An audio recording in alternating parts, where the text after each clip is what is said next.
Muslim coming into the religion, um, I guess I can give you that kind of personal aspect because, I would know what it's like as a kind of outsider coming in, how it would be perceived perhaps by other non-Muslim, Western audience or whatever. Coming into the religion, has it is complicated enough as it is, but coming into, understanding the path of the Ahlul Bayt, alayhi salam, is equally more complicated because you're not only trying to learn about the basics of Islam, but then you're going down the path of the Ahlul Bayt and learning about the Prophet's family and what happened afterwards. Muharram has different aspects which it can appeal to people, and these aspects can come up at different points in your life. So, for example, there's the obvious religious and spiritual aspect of it, and that's what appealed to me initially because coming into Islam, it was the religion, it was the Quran, and it was the spirituality of the faith that actually was inspired me personally because the one thing about Western society at the moment is it's very pro secular, it's very pro freedom of choice and all this kind of stuff, and it's very pro like do what you want, we don't care. There's a lack of moral guidance, I guess is the best way to describe it. And growing up myself, I felt that. I felt that, if I wanted to understand how to, you know, behave in society and what was right from wrong, it was hard to do that through mainstream methods just by growing up in a Western society. Islam cured that for me. Hmm. And when I looked at the story of Muharram specifically, it's a real battle between good and evil, between right and wrong, spirituality there as well. There's so many messages you can take out from a religious point of view. And when you're speaking to a non-religious audience that maybe, you know, has that gap in their own life where, they don't know why they're here, what life's about, why should we even bother to get up in the morning? Showing them the story of Muharram and what Imam Hussein and his companions did on that day, why they did it, that can really offer brand new corridors for people that, have a lot of questions in their life. And the way Western society is at the moment, it teaches you don't have to answer those questions, just live, make money, and die, essentially. Hmm. It doesn't offer you any reason why we're here, what the future is, and why you should get up in the morning. I mean, why should we, as people living in this life, be nice to people and, care for people? What's the point? If there's no moral compass or something to go by, there's no need to even bother with all these kind of moral, rules of life. But when you see this story of Muharram and why Imam Hussein alayhi salam gave his life and his family's lives for a bigger cause, that's when people can start to relate to that and go, actually, this is a man and his family who, believed in something greater than material wants and desires. This is something bigger. Hmm. It's a principle that every human being has to live by.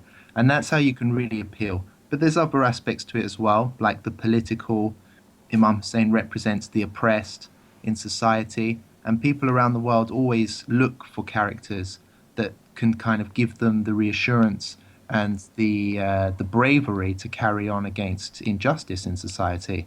And that's something which everyone around the world, from any country, can relate to. Mm, definitely. So, the one thing I would say for me is this idea that victory is not necessarily, you don't necessarily fight, to gain victory, and that victory is not actually necessarily what we think it is. Is that sometimes, victory is not actually of this world, I would say, and that there are some battles that need to be fought on principle and not because we think we can actually win. And that sometimes it's actually when there is no hope of winning, at least not in the here and now, that we actually have to stand. Because a lot of That's the time I think that people don't realize that we live, we die, so we only have a very our time is limited, by definition is limited by our mortality. And so we can't possibly hope, we can't buy anything for ourselves within this lifetime. But that it that's is what we do now which will determine, what happens in the afterlife. And that for me, that's what Muharram is really all about. It's about actually standing up to those principles that God gave us, mhm, and defend them regardless, of that's difficulty. Because it's not about winning or losing. It's about buying ourselves and standing in his truth, if that makes sense. Um, and as just, it's very funny how, people tend, I mean, to kind of not look at this because, they're too busy, discussing the politics of Muharram, I would say, and whether we should remember Muharram for, because I think that, Sunni and Shia Islam look at Muharram from very different perspective and are determined to remember only certain things of Muharram.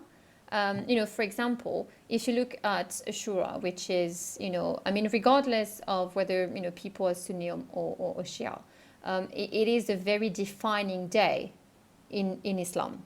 Uh, and still, there's a lot of, I mean, the Sunni community is bent, I would say, and quite determined to not remember Imam Hussein, which I always found very difficult to kind of understand from a religious perspective.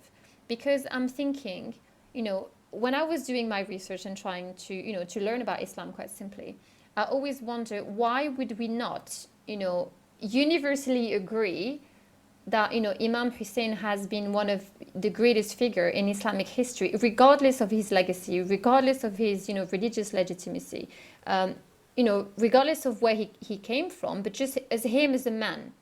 I'm Hmm. not talking about the fact that he belonged to the house, just the fact that he was a man and that he stood where nobody else stood and was willing to stand.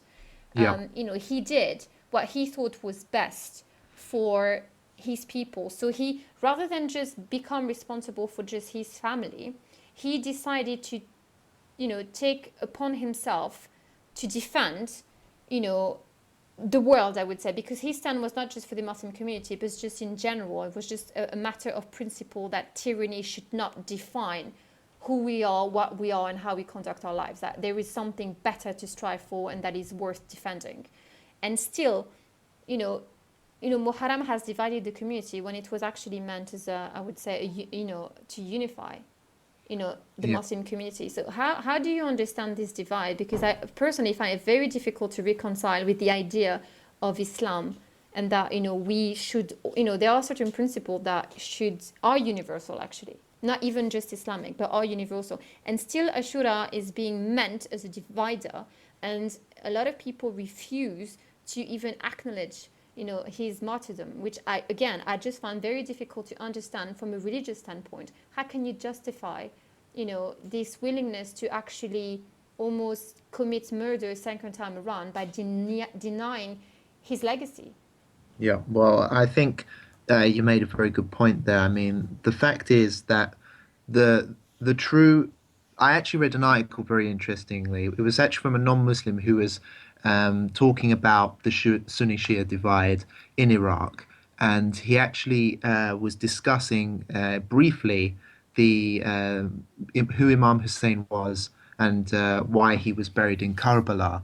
And he briefly mentioned the history of Islam after the Prophet, peace be upon him, and he used this battle of Karbala and Imam Hussein's martyrdom as the pinpoint of when the religion split and was divided into Sunni and Shia. When actually, and this is something I've learned from being a Muslim myself, not from being a journalist, is the Battle of Karbala was actually an attempt by Imam Hussein, who is the grandson of the Holy Prophet, peace be upon him, not to divide the religion and to separate it into two groups or whatever, but actually it was his attempts. The reason he died was in an attempt to try and bring the religion back to its roots and to reunite the ummah of that time.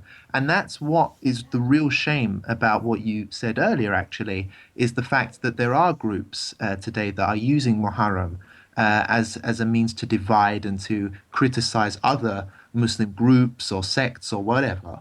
But in fact, if you look at Imam Hussein and why he died on that day, about 1200 years ago, it was to bring the religion back under one banner, under one book, the Holy Quran, and to bring it back to one united movement. And since that day, we have actually had disunity in the Ummah because, unfortunately, people have chosen not to follow Imam Hussein alayhi salam, his legacy. And even today, we are suffering from the fact that as a community we're suffering because, throughout history there has been very powerful people who have tried to suppress his message because once you do learn about what happened on that day in Karbala and what Imam Hussein actually did and why he died and who killed him, then again the religion starts to come back together.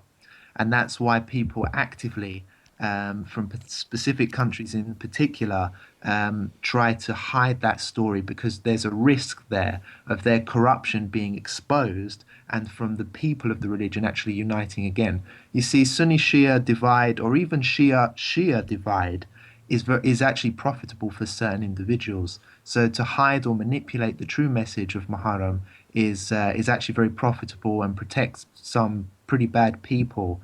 But me coming in from the outside, when you go back to basics and try to relate to Imam Hussein himself and understand why he did it from a personal point of view, it brings you back to religion very easily. That's why it's important every year that we try to commemorate his martyrdom and really try to explain his martyrdom to as many people as possible. That's the only thing we can do right now.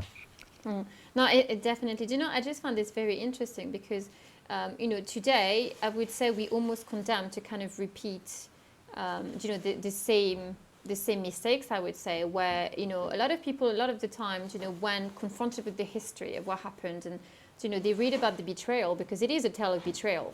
They always wonder, why did they choose, the way they did? Why did not, how come they did not, recognize his legitimacy and just stood with him? Because it makes sense when you learn, when you learn of what happened, the events which led to, to this battle.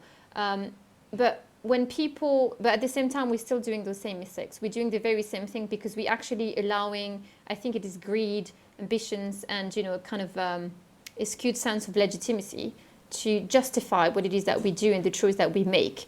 And I think that this is essentially, I mean, there's this famous quote from Ayatollah Khomeini who said when he said that every day is Karbala. And it's very true in a way because we haven't learned anything. I mean, Karbala was not just about martyrdom; it's about making the right choices. It's about recognizing, what is right, what is not right. And so today, when I look at Syria, when I look at Yemen, when I look at Bahrain, when I look at the state even of the Islamic community, again, we're doing the same thing because we actually debating, the legitimacy of certain powers against those who actually have a claim to legitimacy. You see, I think that our argument has always been a political one, not a religious one. It's always been about legitimacy. I mean, when Muawiyah and Yazid, essentially decided to break the Ummah, it was to serve their own interests, and they tried to justify and rationalize their choices by arguing that they had legitimacy because might is right. This is exactly what they've done. So they Yeah. actually came from I would say, almost a colonial kind of standpoint. They reclaimed a tribal system almost by saying, I mean, this is what happened actually with the whole debate about the caliphate. Yeah. The Quraysh actually argued that Islam and the politics of Islam should return to them because they were Quraysh, which makes no sense since Islam came to abolish the tribal system. And yet we return to it, and to this day we continue to argue, which actually tells you that something went wrong. Otherwise, we would not argue. People don't argue history if in fact they chose right, because it means that something has remained unresolved. And I think it is our inability to reconcile true legitimacy with what happened and actually say, well, those choices we made, we can't change history, but we can't change the way we look at history, and it doesn't make us criminals.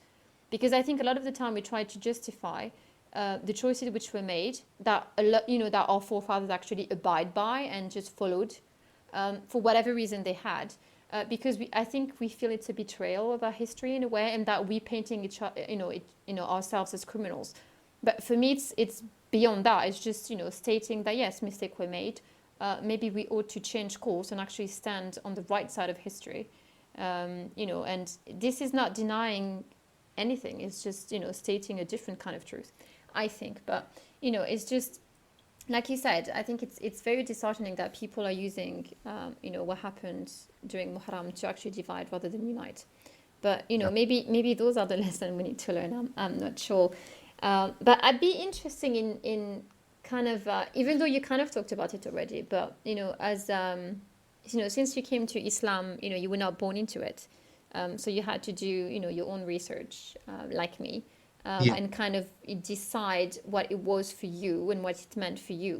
I'm Yeah. just curious to know how Ashura kind of echoed with you, because I think it always has a very profound effect on people. I mean, I remember myself, learning about it and how very, very strongly I felt, and how, whenever I talk to people, even non-Muslim, who, decided not to become Muslim after that, who read the story, understood the story, what it meant, they always felt very strongly about those events, because I think it just speaks to people to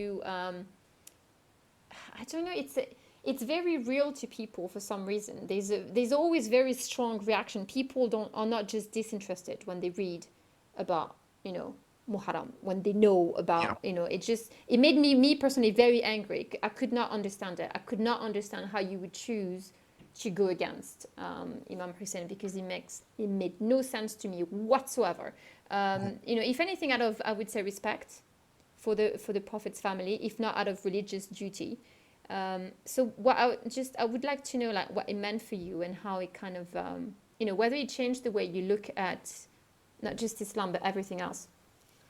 It did, because naturally, when being introduced to Islam, the battle Ashura Day is not the first day that you're taught about. So naturally, coming in, I was learning about the Prophet, peace be upon him, how Islam was created, the Quran, and all the basic stuff, and that's what brought me in initially. When it did come to the point where I'd accepted the religion, I mean, me myself personally, I am a big lover of history and culture. And so naturally, once I accepted Islam, I wanted to know more about Islamic history, what happened after the Prophet, peace be upon him, what happened to Arab society after him, and so on, and how did Islam develop and spread across the globe as it did. And that's when, of course, I really started to it's natural after learning about the Prophet Ali alayhi salam and Fatima to Zahra, you come to their children, and Hussein is such a big, important character, and what happened to him is also equally very big and important. Learning about it did completely change because I'll have to be honest, coming into the religion of Islam is a very positive thing, and you're only shown the positive side of things. Everyone's happy and nice and greets you very well to begin with, and you hear all the great stories about how Islam was created. But then once you hit Muharram and you hit that story of Imam Hussein and what happened to him and how he died, that's when you actually hit a kind of a low point in the religion, because for the first time you start to really see major negativity there.